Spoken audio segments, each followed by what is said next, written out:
Idol, dito kami sa Girados. Araw na.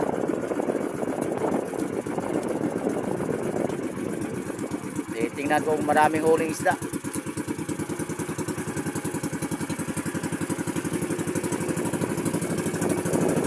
Limang araw lang kayo sa laut, ano?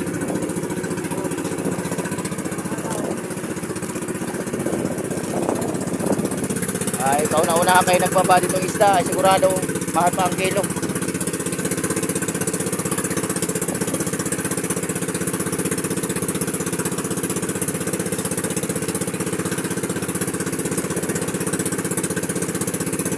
Marami pa kayong ilong, kargado na yan ayun. Sa Buliga pa yung ilong nila. Sila yung mga araw lang ay dumating naman si Bagyong Tino. Sila yung nagbaba. Ngayon lang sila nagbaba na isla. Abangan lang yung mamaya idol yung nandun na sa taas.